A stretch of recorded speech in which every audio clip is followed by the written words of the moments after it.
Hello friends. जैसे हम cell की एंट्री करते हैं ताकि कस्टमर्स को बिल दे सकें, उसी तरह परचेज की एंट्री भी उतनी ही ज़रूरी है, क्योंकि अगर परचेज रिकॉर्ड नहीं होगा तो स्टॉक माइनस में चला जाएगा। सिर्फ सेल ही सेल हो रहा है, परचेज हो ही नहीं रहा है। और जैसे कि अपना सॉफ्टवेयर स्टॉक भी मैनेज करता है, इसीलिए परचेज एंट्री करना भी इक्वली इम्पॉर्टेंट है। तो चलिए देखते हैं कि कैसे करते हैं सॉफ्टवेयर में परचेज की एंट्री। परचेज का जो ऑप्शन है वो आपको दिया हुआ है ट्रांजैक्शन में।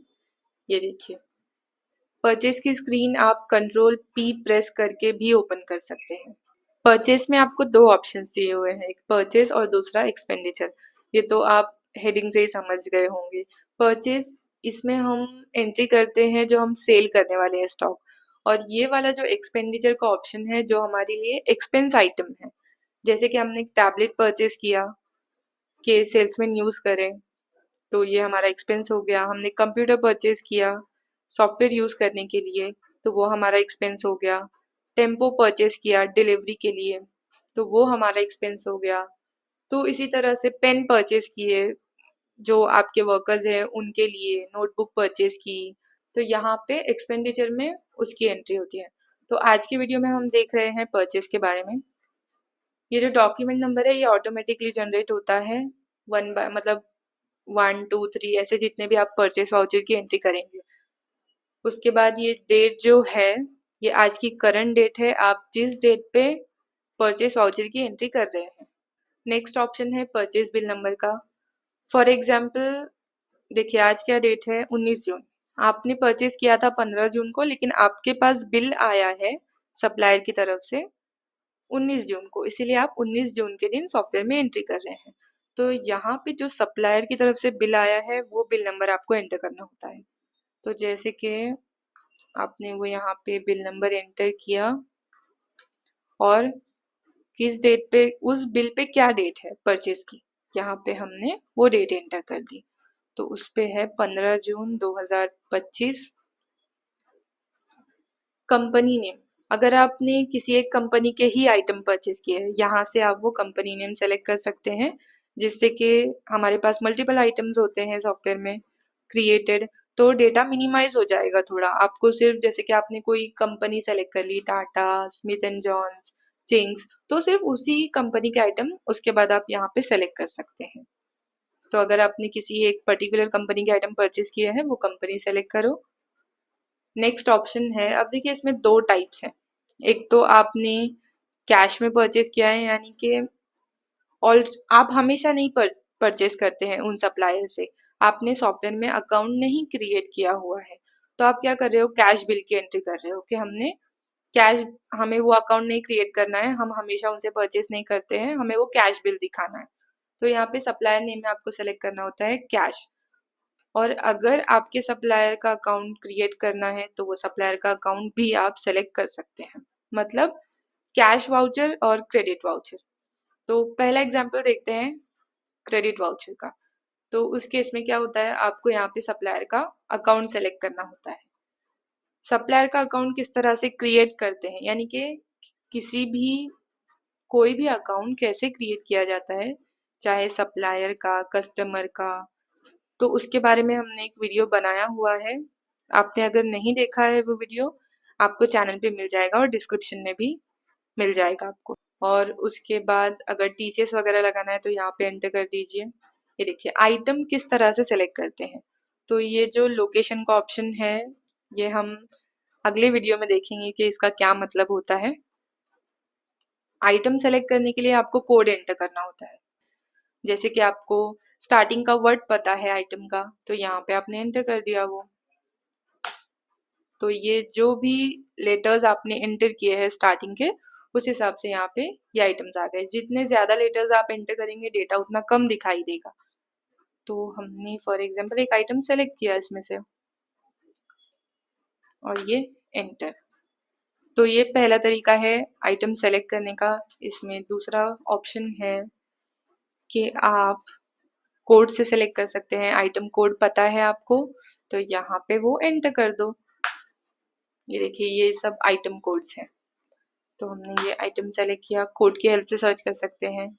इसमें तीसरा ऑप्शन है कि आपको आइटम का ना कोड पता है ना आइटम का स्टार्टिंग का कोई वर्ड पता है, तो आप यहाँ पे क्या टाइप करना है आपको, परसेंटेज का साइन, और आपको चाहिए फॉर एग्जाम्पल राइस। ये देखिए शेजवान राइस मसाला, मतलब जिस भी आइटम नेम में राइस वर्ड आया होगा वो सभी यहाँ पे आपको दिखाई देंगे। टाटा, संपन्न, रेड राइस, पोहा, यानी कि जिस भी आइटम नेम में ये राइस वर्ड आया है वो आपके सामने आ जाएगा इस तरह से। तो ये देखिए, ये पहला ऑप्शन देखते हैं। आइटम का कोड ये है, एमआरपी है इस आइटम का 10, और unit case, outer, KG, dozen, unit. क्या परचेज किया है आपने, केस परचेज किया है तो केस सेलेक्ट कीजिए, तो केस परचेज किया। फॉर एग्जांपल कितनी क्वांटिटी परचेज की केस की, एक क्वांटिटी परचेज की, फ्री कुछ मिला है उसके ऊपर तो एंटर कीजिए, अदरवाइज रहने दीजिए। यहाँ पे देखिए परचेज रेट, अगर यही परचेज रेट है तो रहने दीजिए, मतलब जो हम आइटम क्रिएट करते हैं आइटम मास्टर से, तो वहाँ पे हम रेट वगैरह, जीएसटी, एमआरपी, ये सब डिटेल्स अपडेट करते हैं, इसीलिए बाकी की डिटेल्स ऑटोमेटिकली आई है। तो अगर आपको आइटम कैसे क्रिएट करते हैं वो नहीं पता है तो उसके बारे में भी वीडियो रेडी है चैनल पे। यहाँ पे देखिए ये परचेस रेट, आपको इसे मॉडिफाई करना है आप कर सकते हैं। स्कीम, अगर सप्लायर की तरफ से आपको इस आइटम पे कुछ स्कीम मिली है तो यहाँ पे आप वो एंटर कर सकते हैं। डिस्काउंट मिला है, डिस्काउंट एंटर कीजिए। अगर देखिए परसेंट में एंटर करने का ऑप्शन है और डायरेक्टली अमाउंट में भी एंटर करने का ऑप्शन है। उसके बाद जीएसटी, जितना जीएसटी है यहाँ पे आपको दिखाई दे रहा है, सीजीएसटी, एसजीएसटी। यहाँ पे देखिए आपको जितने आइटम्स ऐड करने हैं ऐड पे क्लिक कीजिए, डिलीट करने हैं डिलीट पे क्लिक कीजिए। इस तरह से ये ऑप्शंस वर्क करते हैं। इसमें नेक्स्ट ऑप्शन है बिल कॉस्ट। बिल कॉस्ट कितना हो रहा है, यानी कि जो परचेस रेट है 7.7। अगर इसमें स्कीम लगा देते हैं, ये देखिए हमने स्कीम लगाई 1%, यहाँ पे हो गया, ये देखिए बिल कॉस्ट कम हो गया। तो ये डिस्काउंट वगैरह, स्कीम वगैरह, फ्री का आइटम वगैरह लगने के बाद जो भी बिल कॉस्ट होता है वो दिखाई देता है। अभी देखिए इस पे डिस्काउंट भी है फॉर एग्जांपल, तो ये हमने किया यहाँ पे तो और कम हो गया। तो इस तरह से ये मतलब होता है बिल कॉस्ट का। लैंडिंग कॉस्ट एंटर करना है तो लैंडिंग कॉस्ट एंटर कीजिए। सेल रेट क्या होगा इस आइटम का, तो वो भी आप यहाँ पे एंटर कर सकते हैं। नेट रेट कितना होगा, यानी कि जीएसटी वगैरह लगने के बाद कितना नेट रेट होगा वो दिखाई दे रहा है आपको। टैक्स कितना लगा है परचेज पे, ये वो है। उसके बाद टैक्सेबल कितना था और टैक्स कितना लगा है, यहाँ पे वो दिखाई दे रहा है आपको। अदर्स, जैसे कि देखिए यहाँ पे पॉइंट में अमाउंट आ रहा है, तो अगर आपको ये राउंड ऑफ करना है तो यहाँ पे देखिए माइनस -0.26, मतलब जो बिल आपको सप्लायर की तरफ से आया है उस पे जो अमाउंट है सॉफ्टवेयर में वो अमाउंट मैच नहीं कर रहा है। ये जैसे कि देख सकते हो आप पॉइंट में आगे होने की वजह से, तो सप्लायर ने तो ऑलरेडी आपको राउंड ऑफ करके दिया है, तो आप भी अदर्स में एंटर कर दीजिए राउंड ऑफ करने के लिए, प्लस में या माइनस में। कम करना है तो माइनस में कीजिए, प्लस करना है तो प्लस पे कीजिए। तो यहाँ पे हमने एक और आइटम ऐड किया, ये देखिए स्टॉक। इसका स्टॉक कितना है, करंट स्टॉक आपके पास वो दिखाई दे रहा है आपको 77 यूनिट। यहाँ पे देखिए 1 यूनिट हमने अभी परचेज किया है। यहाँ पे आपको दिखाई देता है कि टोटल क्वांटिटी कितनी परचेज की गई है, यानी कि जितने भी आइटम सेलेक्ट किए गए हैं टोटल मिला के उनकी कितनी क्वांटिटी हो रही है। टोटल स्कीम का अमाउंट क्या है, टोटल डिस्काउंट कितना है, फ्री कितने आइटम्स मिले हैं टोटल, उसके बाद ग्रॉस अमाउंट कितना हो रहा है, और ये टैक्स लगने के बाद नेट अमाउंट कितना है, और यहाँ पे टोटल अदर्स में कितना अमाउंट एंटर किया है। सेव करने के लिए ओके पे क्लिक कर देना है। यहाँ पे ये हमने ओके किया। उसी तरह जो हम दूसरा ऑप्शन देखने वाले थे कैश बिल का, अब देखिए आपने कैश में परचेज किया है, आपको यहाँ पे सप्लायर का अकाउंट नहीं क्रिएट करना है, डायरेक्टली कैश बिल बना के दे देना है वो सप्लायर को। आपने किसी भी, जैसे कि आप हमेशा उस सप्लायर से परचेस नहीं करते हो, इस बार परचेस कर लिया है इसलिए आप उनका अकाउंट नहीं बनाना चाहते, तो वो परचेज बिल का नंबर यहाँ पे एंटर कर दिया जो भी आपको मिला है, डेट एंटर कर दी उसकी। अब देखिए ये जो जीएसटी नंबर है यहाँ पे ऑप्शन दिया हुआ है जब आप कैश बिल बना रहे हैं तब आप यहाँ पे जीएसटी नंबर एंटर कर सकते हैं।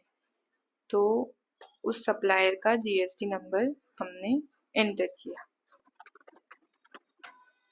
और जिस तरह से हम आइटम सेलेक्ट करते हैं वैसे ही हमने आइटम सेलेक्ट कर लिए।